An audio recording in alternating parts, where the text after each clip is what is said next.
Tamani. Studio Tamani.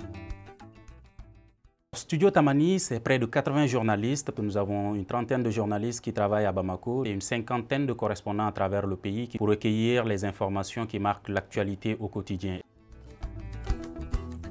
Ces informations sont diffusées en 5 langues, français et 4 autres langues locales, le Bambara, le Tamashek, le Peul et le Sonrai.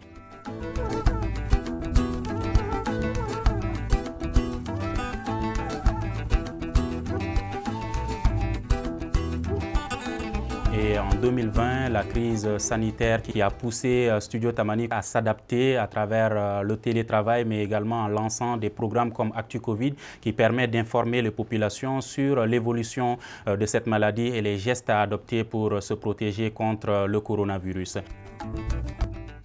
Studio Tamani, à travers ces programmes, ce sont des journaux, des magazines, mais également des espaces de dialogue. Nous avons le grand dialogue qui réunit tous les soirs, du lundi au vendredi, différents profils pour venir discuter, débattre de ce qui fait l'actualité dans le pays. Le dernier sujet du grand dialogue que j'ai écouté, c'est celui de l'arrivée des vaccins du Covid. On expliquait comment cela peut aider à éradiquer ou à freiner le Covid-19. Quand ils ont expliqué, ça m'a enlevé la frayeur.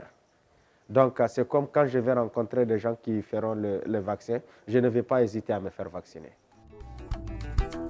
Ces dernières années, la lutte contre les fausses informations qu'on appelle les fake news est un grand défi à relever. Studio Tamani s'est engagé dans la lutte contre ces fausses informations-là. Nous avons même lancé un programme de fact-checking récemment qu'on appelle Studio Tamani Checking pour que la vraie information soit donnée. Aujourd'hui au Mali, l'une des choses qu'on peut constater tout de suite quand on se connecte peut-être à la sphère Internet, sur les réseaux sociaux, on se rend compte que tout le monde donne l'information, sans pour autant respecter l'éthique et la déontologie qui cadrent ce métier-là. Studio Tamani, dans sa constitution, donne une information dont la population a besoin. Parce que ce sont des journalistes qui ont été formés, encadrés. Ça fait 3 ans aujourd'hui qu'on travaille avec Tamani. Nous, en tant qu'ONG, d'abord, dans un premier temps, avec Tamani, on essaie d'avoir un écho de la part de les auditeurs sur les émissions qu'on produit pour pouvoir demander aux populations est-ce qu'il y a eu un changement dans leur manière de comprendre cette thématique-là, et on a toujours eu des échos favorables. On a constaté également qu'au Mali, il y a beaucoup de jeunes qui ne suivent pas l'information classique. C'est pour cela qu'on a vu qu'il y a beaucoup de jeunes qui s'intéressent à la musique, à l'humour. On a décidé de lier les deux à travers notre programme Jeunes.